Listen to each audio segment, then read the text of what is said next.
Saya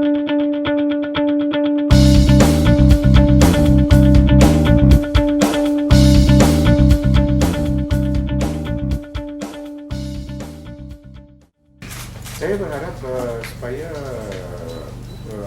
perkara-perkara yang boleh kita katakan bahawa cara pendekatannya, transformasi kerajaan dan transformasi politik yang dilakukan oleh Yang Maha Kuasa ini akan dapat diterima baik oleh semua masyarakat. Dan kita hormati bukan hanya perlu untuk memberi sokongan kalau ada idea benas yang kita nak ketengahkan untuk memperkuatkan dan menghubungkan, ya. Perjuangan itu, maka ini landasan, ya.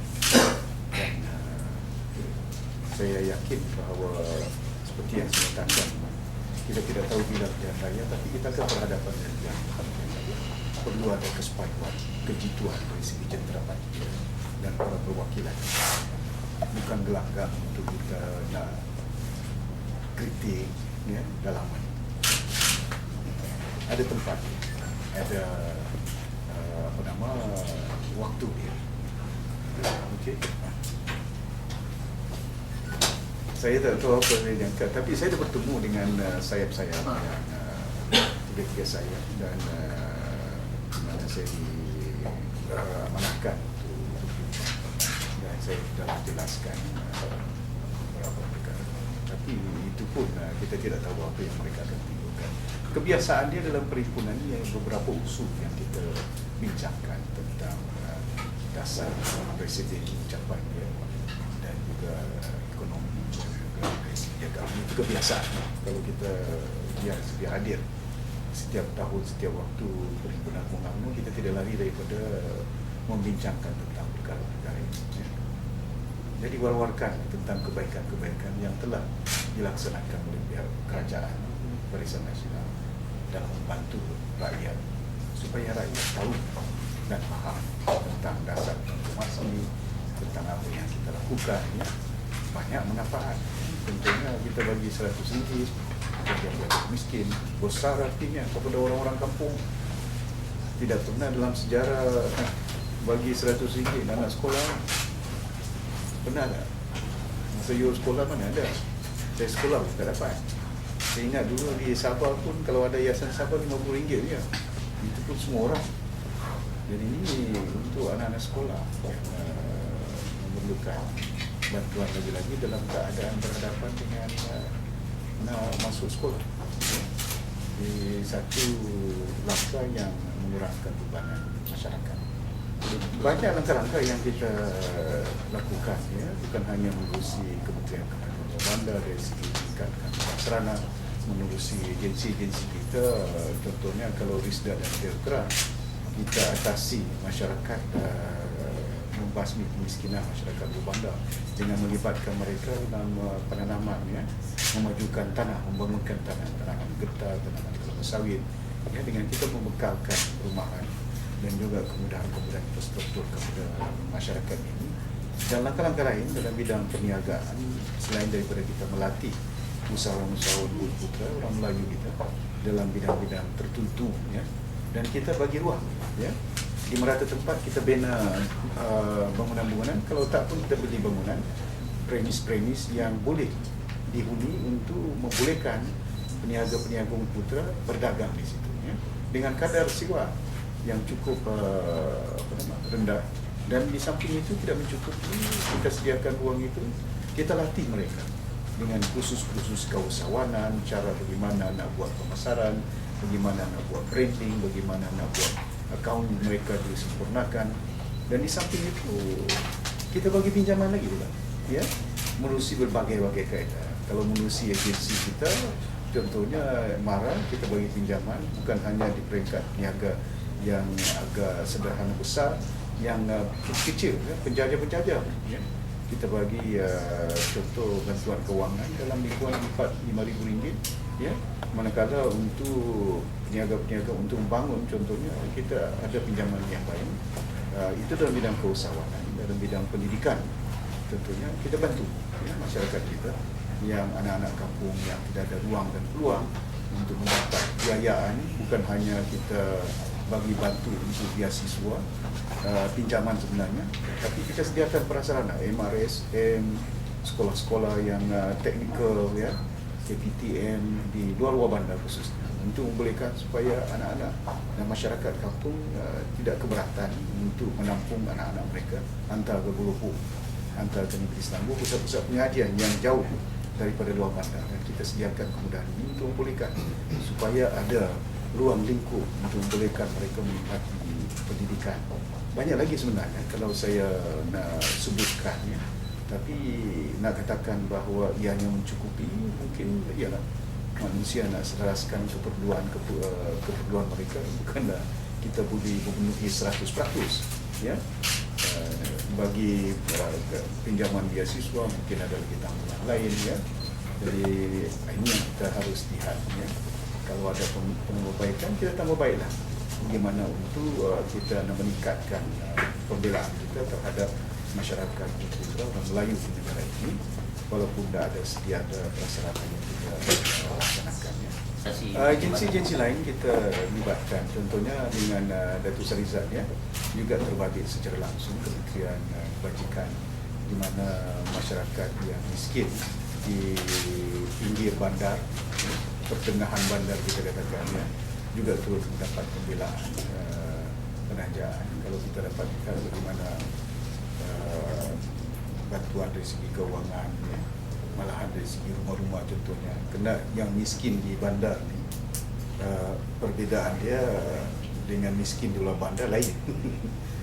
Miskin di luar bandar ni kemungkinan langsung tak ada dari segi kemudahan asasnya. Di sini ada kemudahan asas, pengangkutan ada, bank ada. Mungkin oleh kena dia miskin, sewa rumah tak cukup, duitnya, gajinya tak kena maklumlah belanja di bandar ni agak besar, ya, jadi berbanding dengan luar bandar. Manakala di luar bandar ni dia subsisten, dia keperluan dia makanan, ya, yang boleh diperolehi, ya, daripada tempat-tempat yang berhampiran. Contohnya nak tangkap ikan ada di laut, tak perlu pergi pasar. Kalau yang orang rajin, kalau ada yang dia punya inisiatif, dia nak tanam sayur tak perlu pergi pasar, dia ada ladang-ladang di tanam mereka yang perlu ditanam dengan sayur-sayur ada. Jadi memang ada agensi-agensi untuk membantu memastikan supaya orang Melayu di negara ini, Bumi Putra akan terus mendapat bantuan dan pembelaan. Kita sebenarnya kalau kita lihat dari segi pendekatan-pendekatan yang telah dilakukan oleh Yang Berhormat Perdana Menteri dan pimpinan-pimpinan lain, engagement kita katakan, ya, mendampingi masyarakat generasi muda ini cukup luas dilakukan oleh pihak pimpinan atasan kita. Contohnya Yang Berhormat Perdana Menteri bukan hanya menerusi media sosialnya dari segi Facebook dan berbagai, ya, yang Berhormat gunakan engagement, jemput, makan tengah hari, afternoon tea dengan Facebook friend dia. Dan di samping itu kita dapat melihat bukan hanya dalam bentuk itu, tapi juga dari segi menonton main bola bersekali dengan rakan-rakannya yang ada, pihak-pihak generasi muda yang ada. Banyak engagement, naik bicycle di Pulau Pinang pun kita dapat melihat, ya, banyak engagement yang dilakukan untuk pelajar-pelajar contohnya. Kita juga buat engagement. Semalam saya berpeluang mengikuti satu pertemuan di antara pelajar-pelajar dengan Yang Berhormat Perdana Menteri, dan landasan itu mereka mengutarakan beberapa perkara yang saya amat gembira, bagaimana kematangan anak-anak muda kita. Mereka ingin tahu, mereka ingin memberi pandangan, kena mereka sayangkan negara, mereka sayangkan kerajaan untuk membolehkan mereka menjamin bahawa landasan yang ada ini akan mereka terajui di masa yang mendatang selaku pewaris dalam keadaan yang lebih mantap, ya. Jadi mereka melihat bahawa ini merupakan satu perkara yang kita titik beratkan, ya, kerana generasi muda yang ada pada hari ini amat penting, ya. Jumlahnya ada disebutkan oleh Yang Berhormat Perdana Menteri. Kalau dalam usia 21 hingga 40 tahun, 38.8% ada merupakan pengundi. Satu jumlah yang besar. Kalau kita cepat, hampir 40%. usia anak muda dalam lingkungan 40 tahun 38.8% sampai 21. Ya, satu jumlah pelajar generasi muda yang menjadi pengundi yang agak besar, dan kita perlu membuat pendekatan. Malam semalam Pergerakan Pemuda telah menganjurkan Barisan Nasional Youth Job 8, satu pendekatan yang saya lihat amat baik sekali.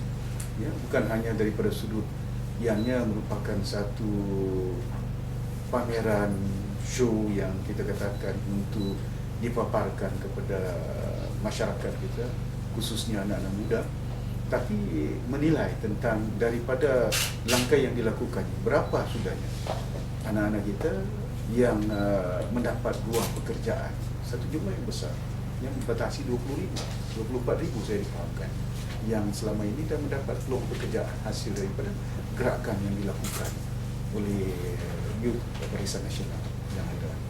Dan ini di antara engagement yang kita titipkan kepada masyarakat generasi muda. Semuanya ada peranan. Ahli-ahli UMNO yang ada tidak mengikut, tidak mengira apa jawatan mereka dalam parti, presiden ke, timbalan presiden kan, naik presiden kan, menjadi setinggi ke ahli-ahli UMNO. Asalkan mereka menjadi ahli UMNO mempunyai peranannya. Cuma kita selaku ahli parti yang berjawatan ini ada beberapa perkara, tentunya untuk memastikan supaya kita nakkan seperti yang saya sebutkan penyatuan kekitaan. Ini kita tekankan perlu ada penyatuan parti yang UMNO yang ada. Ya. Okey. Datuk Seri, sebagai naib presiden, apa mesej Datuk Seri berperwakilan yang hadir pada perkembangan yang datang, apa mesej yang perlu kepada ahli-ahli UMNO yang pokoknya ialah pastikan supaya kita kekal menjadi pemerintah di negara ini, dan untuk mengekalkannya kita harus bersatu dan berpadu, dan kita perlu berkhidmat ya, agar rakyat akan sentiasa mendampingi kita, memberi sokongan kepada kita, dan banyak perkara ya kita akan dilontarkan, saya yakin yang amat berhormat, dan kita berpadukan dengan apa yang akan diucapkan yang amat berhormat masa berikutnya. Mesej Datuk Seri pada orang budi pada UMNO. Saya berharap bahawa anak-anak generasi muda kita akan terus bersama kita, kerana kita yakin bahawa this is a credible party, dan we can trust on the party untuk memastikan supaya negara kita akan terus maju ke depan. Ya, kalau kita lihat dari segi faktanya, nyatanya kalau kita nak katakan trust ataupun credible government dari segi laporan ekonomi yang ada dalam keadaan ekonomi dunia yang semakin mencabar, suku penggal yang ketiga kita telah mencapai 5.8%. Ya. Itu bukan mudah, ya, kerana dalam keadaan ekonomi dunia yang permintaan daripada negara barat, yang tekanan ekonomi yang melanda Eropah, dan anak-anak muda memerlukan kita katakan peluang pekerjaan, kerana mereka yang akan keluar daripada universiti. Dalam pada itu, dalam pameran yang kita adakan BN Youth Job 8, ya, itu landasan yang terbaik. Maknanya walaupun dalam keadaan ekonomi yang mencabar, masih lagi kerajaan ini mampu menyediakan pekerjaan. Ada pekerjaan, bukan tidak ada pekerjaan yang ada dalam negara ini, yang menampakkan bahawa pertumbuhan ekonomi itu diurus dengan begitu baik. Ya. Jadi saya berharap generasi muda boleh memberi sumbangan ke arah penyatuan, memantapkan ekonomi negara kita dengan adanya kestabilan politik yang ada. Ya. Dan mereka melibatkan diri secara kita katakan aktif, ya, positif, ya, dari segi menyumbang pandangan, idea, menerusi landasan-landasan yang kita sedia maklum. Contohnya macam saya sebut malam semalam, ada landasan untuk pelajar-pelajar menyuarakan kepada pimpinan bagaimana nak merasionalisasikan subsidinya, ya, bagaimana mereka mengutarakan supaya akta AUKU itu dipertahankan. Ya. Ini suara-suara yang agak ketara lantang daripada pimpinan kerana mereka tak mau nak petition, tak mau masuk dalam gelanggang politik supaya ada ideologi politik masuk dalam universiti. Ini satu daripada perkara yang saya anggap sihat, tapi kita amat memerlukan sokongan dan kerjasama daripada generasi muda untuk meneruskan supaya negara ini dalam keadaan ekonomi dan politik yang semakin mencabar, berdamping, bersekali untuk terus melahirkan suasana yang baik ekonomi negara kita. Sebenarnya kalau kita lihat dalam konteks ini memang ada perkara-perkara langkah-langkah untuk kita katakan bahawa landasan transformasi ini menyediakan satu prasarana kepada masyarakat Bumi yang lebih dinamik. Ya, kita tak mahu lahirkan jumlah semata-mata kepada usahawan orang Melayu, tapi bila melanda dengan krisis ekonomi, ketahanan dia tidak ada, ya, kelangsungan kehadiran dia. Bila keadaan krisis ekonomi, mereka terus lingkup, ya.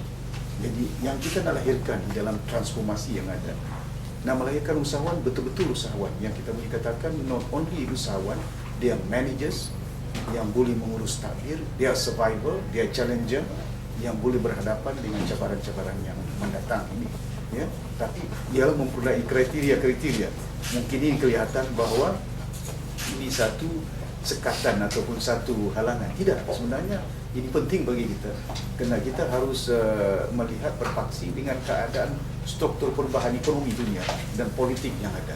Kita tidak boleh hari ini berpegang bahawa sistem ekonomi yang ada sama dengan yang dahulu, ya. Kita sediakanlah, ramaikanlah bantuan-bantuan, tapi kita nak bagi bantuan macam tadi, nak bagi bantuan, tapi bila besok hari baba macam mana dia, kan? Nak bagi kontrak kepada mereka, mereka tak laksanakan, subkontrak kepada orang lain. Jadi selama mana kita boleh memastikan bahawa kejayaan usaha untuk melahirkan golongan Melayu Bumi yang ada daya tahan mereka dalam bidang ekonomi ini dapat kita lahirkan. Ini transformasi. Tapi nak menyatakan bahawa kita tinggalkan itu sebenarnya tidak tepat, ya. Kalau perlu penambahbaikan, kita boleh tambah baik, ya. Tapi dalam pada itu apa yang penting dari kita bukan hanya jumlah, tapi kualiti, ya, yang saya sebutkan tadi itu yang lebih penting untuk kita lahirkan supaya ketahanan usahawan Melayu kita boleh bertapak bukan hanya di landasan pasaran dalam negara, pasaran di peringkat rantau ini, bahkan juga di peringkat antarabangsa. Alhamdulillah dia berjalan dengan baik. Kita dapat melihat penglibatan banyak generasi-generasi muda dalam pendekatan yang kita lakukan. Saya sebutkan tadi itu, ya, proses peremajaan, engagement yang kita lakukan dengan anak-anak muda banyak sebenarnya, ya, untuk membolehkan supaya mereka juga terbabit dalam melontarkan, memberi pandangan. Contohnya dari segi bila mana yang awak berhormat menyelesaikan masalah, bukan menyelesaikannya, untuk mengatasi keperluan masyarakat yang kita katakan orang muda nak memiliki perumahan, ya. Dan itu suara yang diutarakan oleh anak-anak muda kita melalui landasan pemuda dan diadunkan dengan pelaksanaan affordable housing di peringkat ini. Ini di antara kita katakan bukan hanya tarikan, tapi ianya sebagai satu langkah ini proses meremajakan perjuangan, ya. Dan di peringkat akar umbi itu memang kita melihat bahawa menggalakkan anak-anak muda yang layak untuk berpolitik memang berjalan dengan lancar, menempatkan mereka di landasan-landasan yang sepatutnya, ya. Alhamdulillah, kita sebenarnya banyak usaha yang dilakukan, bukan hanya mengurusi parti kita, badan-badan lain juga terbabit, ya. Dan saya berharap, ya, supaya proses ini akan dapat dilakukan oleh parti kita, sama ada UMNO maupun Barisan Nasional Parti Komponen yang lain, terus meningkatkan, ya. Kena proses ini berterusan, ya. Tidak bererti bahawa kita harus berhenti kena dekat pilihan raya dekat pun kita tak tahu bila, ya. Jadi proses pendaftaran pemilih ini dia berlangsung, ya. Cuma mungkin pameran dia, ya, ada satu ketika bila dia digazetkan, ya, maka itulah boleh dipakai. Hari ini kita daftar, kalau besok bubar tak boleh pakai, ya, sehingga dia dipamerkan, digazetkan. Tapi dalam pada itu kita tidak boleh beranggapan bahawa besok itu pilihan raya, kerana ini menjadi hak kita selaku para pengundi. Jadi saya melihat bahawa sokongan kalau dari segi anak-anak muda dalam banyak pilihan raya yang kecil yang kita adakan, kita tidak boleh nafikan saluran-saluran 3 dan 4 ya. Ada peningkatan ya. Dan ini saya berharap galakkan akan kita dapat pertingkatkan di kalangan anak-anak muda untuk mendaftar menjadi pemilih ya. Kerana dia akan menguatkan ya, memberi sokongan kepada kita di masa yang mendatang nanti. At the time kan kita fikirkan yang penting kepada saya ialah kita harus berkuasa ya. Tidak ada artinya kita menduduki jawatan dalam parti kalau kita tidak memerintah negara ya. Lebih besar artinya saya menjadi ahli biasa kalau kita jadi kerajaan. Jadi saya yakin bahawa kita akan memenangi pilihan raya yang mendatang ini ya, dalam negeri-negeri yang kita ada kenal pasti. Dan selepas itu ya, kena ada keutamaan-keutamaan dulu penting kepada kita. Gerakan kita saya nasihatkan, pastikan setiap tindak tanduk yang kita lakukan, ahli UMNO yang ada jangan fikir tentang pertandingan parti dulu. Itu belakangkan. Yang penting kepada kita perkuatkan berhadapan dengan pilihan raya yang akan datang ya. Bila mana diumumkan yang baru-baru. Selepas itu baru kita fikirkan bila dia datang. Kena 18 bulan mulai daripada bulan ini, tempoh dia 2013 lama ya. Ada tempoh yang boleh ada pilihan raya yang akan datang parti lah. Jadi saya menasihatkan supaya ahli-ahli UMNO yang ada jangan bagi tumpuan sangat dalam pemilihan parti. Ini bukan waktu dia. Waktu dia bila dah sampai ya. Tapi yang penting kepada kita pilihan raya yang ini penting kita bagi tumpuan untuk pastikan kepaduan, kejituan, landasan dan prasarana kita, organisasi parti kita dapat menambah hati rakyat untuk memberi sokongan dalam pilihan yang akan datang.